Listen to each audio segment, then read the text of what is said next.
Welcome, listener. If you've ever carried a quiet agony in your chest, one that won't be reasoned with, fixed, or wished away, then this story is for the part of you that's tired of running. Go ahead and subscribe now and take a breath as we begin this inward journey together. The Knife in the Heart. A hypnotic story of suffering, acceptance, and becoming one with pain. Her name was Elen, and for as long as she could remember, her heart ached, not from anything visible, not from something people could name. No great loss, no obvious trauma, but a constant, twisting ache, like a blade gently embedded between ribs. Not enough to scream, but always enough to still breath. She had tried everything: therapy, breath work, journaling, asking the pain why it was there. She wrote stories about the ache, drew diagrams of her sadness, even traced its edges in dreams. But no matter how much insight she gathered, the pain remained. A silent ache, twisting, turning, like a knife that refused to be pulled out. For years, she believed the problem was the knife. If she could just find the right story, the right childhood wound, the perfect healing modality, she could remove it. And so, she focused outward, always chasing freedom, always running from the blade. Until one evening, she found herself at a meditation hall, not seeking answers, just silence. The monk leading the group was small, his voice softer than the hush between heartbeats. He said only one thing that night, but it rewrote everything inside her.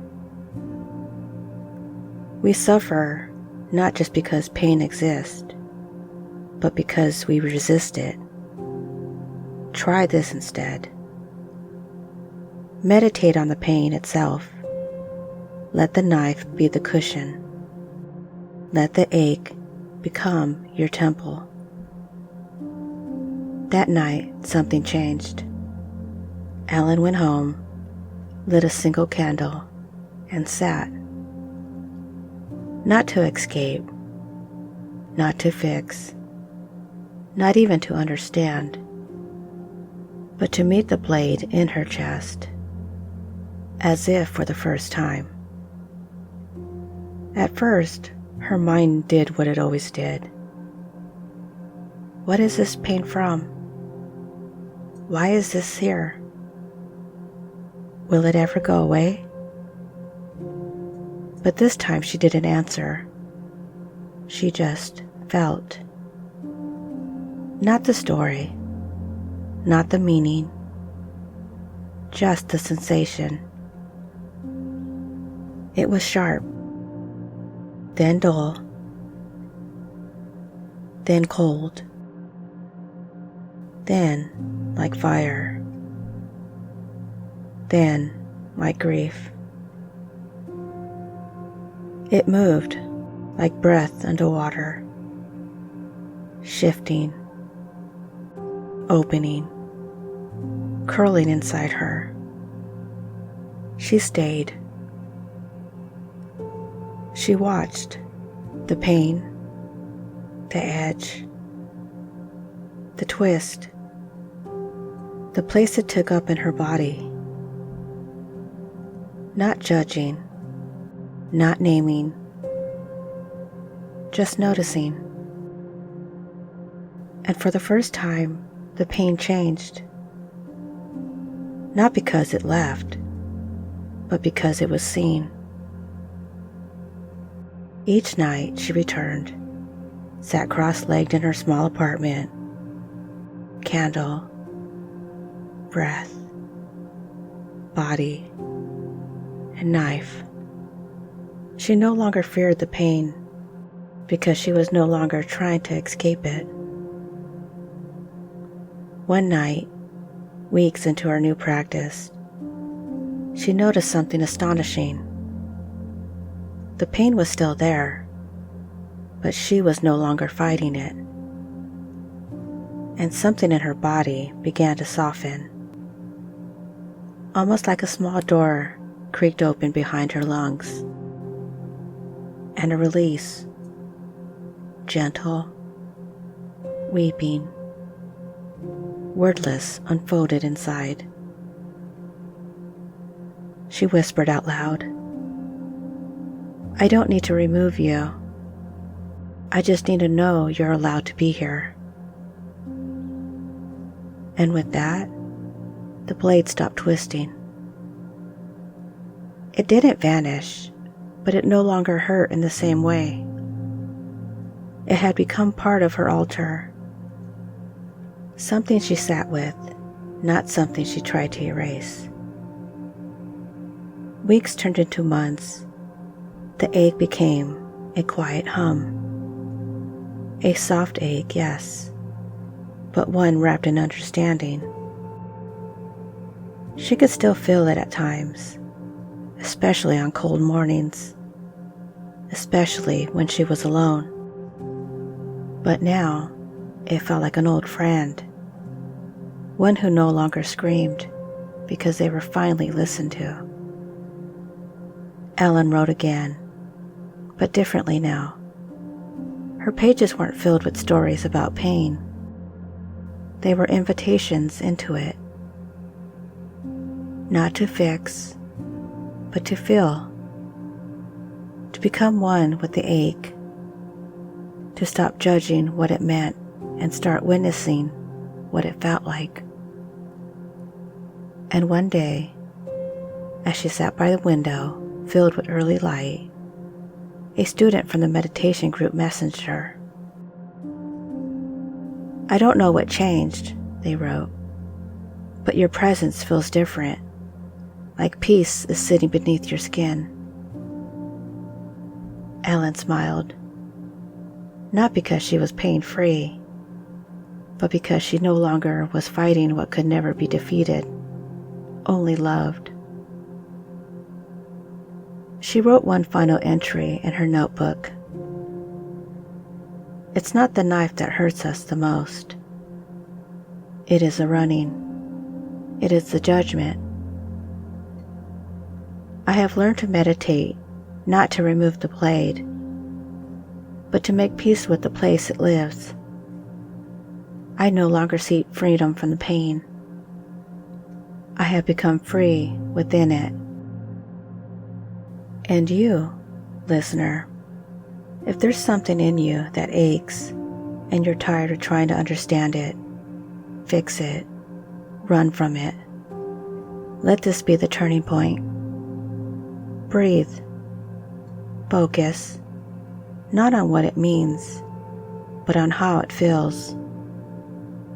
No more judgment, just presence.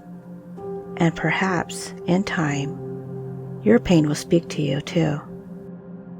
Not in rage, but in relief, in release, and in peace.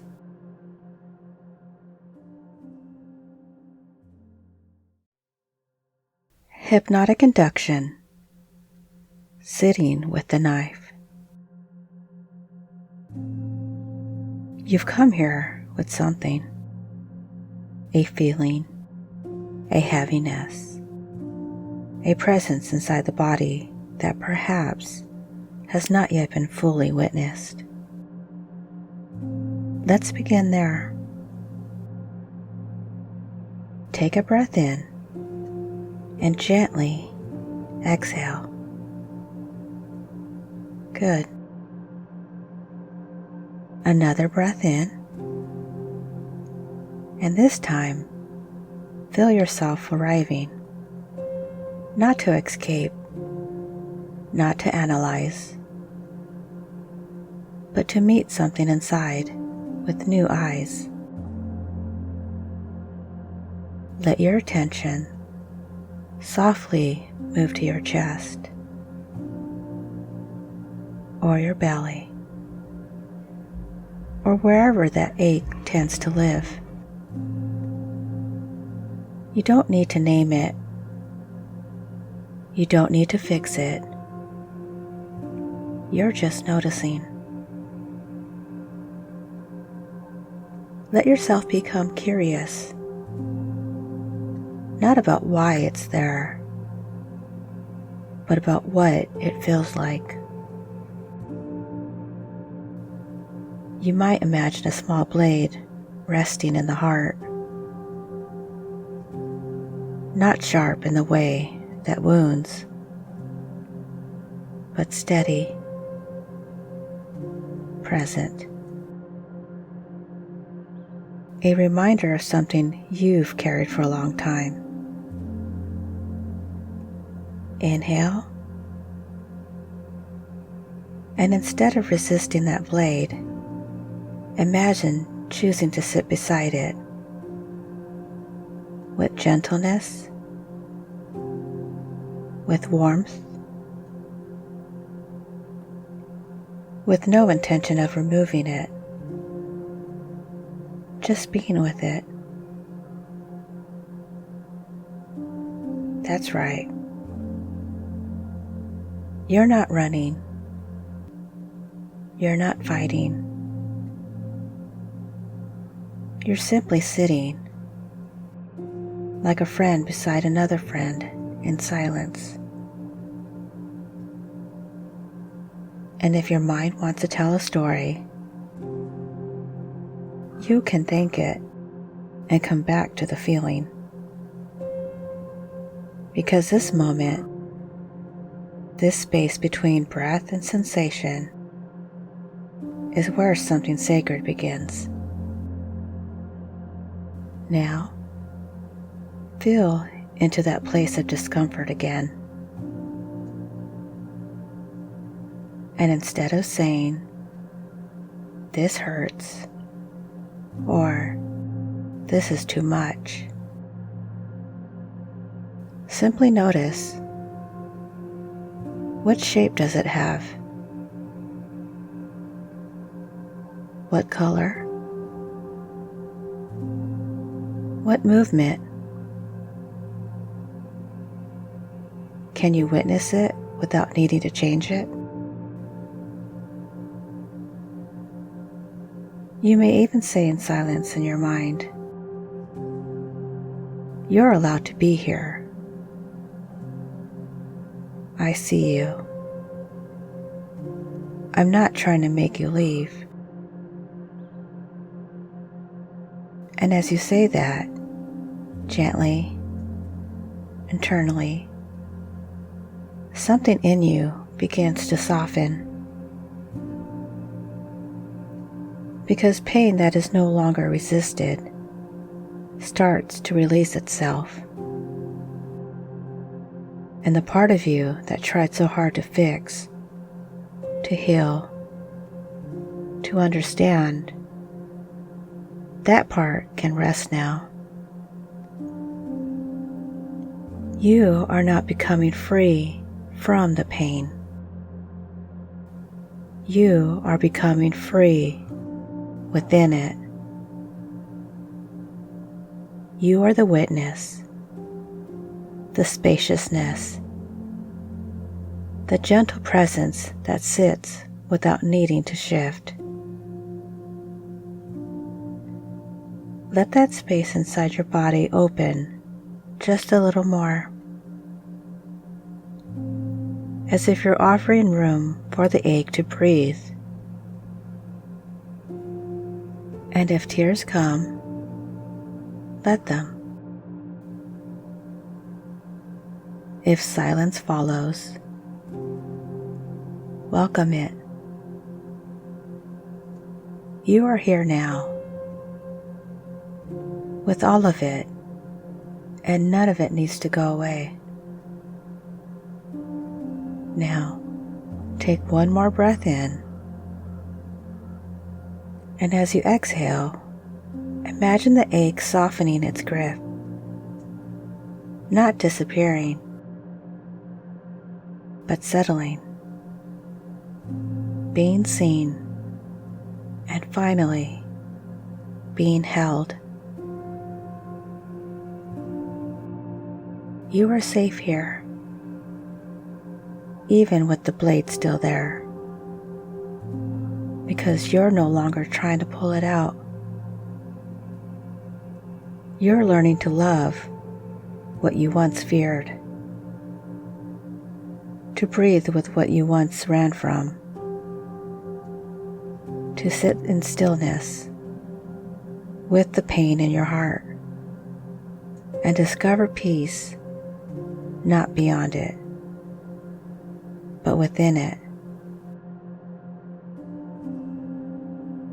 When you're ready, you can open your eyes or drift off into sleep, or simply remain here a little longer in the quiet company of your own compassion. Because you're not broken. You are brave. You stayed, and the pain felt your presence. And that, dear one, changes everything.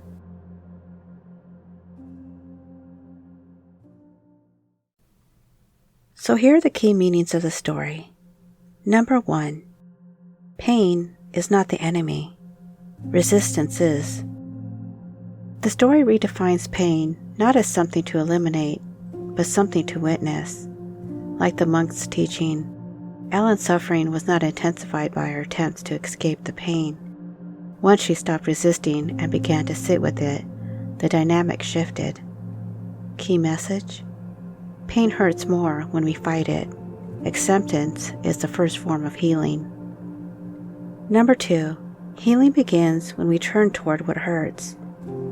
Elen's transformation starts when she chooses to meditate on the pain instead of chasing answers about it. The moment she makes the pain the object of her meditation, she reclaims agency.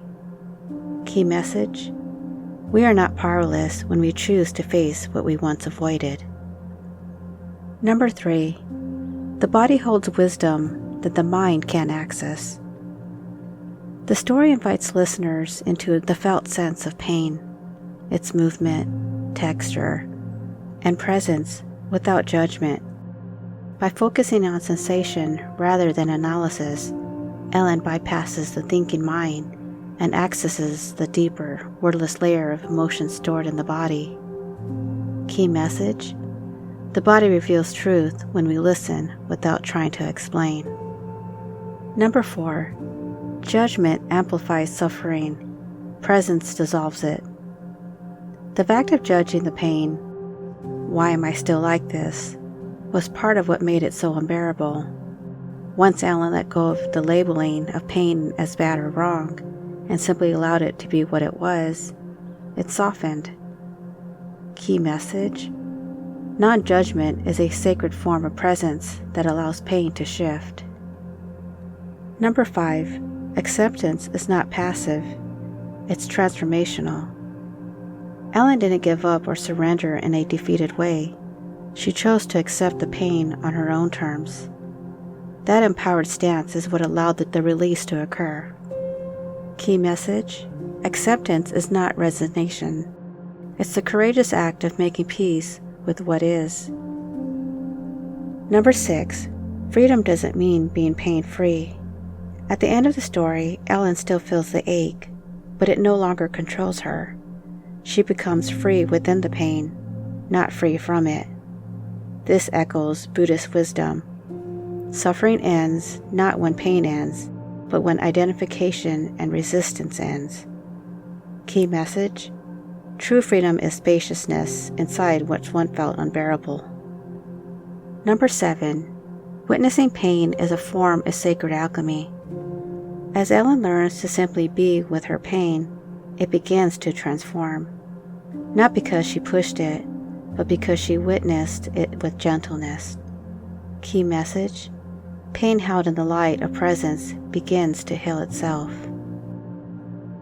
And if this story touched something tender in you, some part that's been waiting to feel seen, go ahead and subscribe now to this channel, because every week we go deeper into the places that most people avoid, with stories that don't just soothe, they shift something. And if you'd ever like a story written just for you, crafted with your heart, your healing, your path in mind, you're warmly invited to reach out. You can request a personalized hypnotic story by emailing me directly at rhondahypnoticstories@gmail.com. That's Rhonda without an H. Because sometimes the story you need most is the one that hasn't been told yet. Until next time, be well.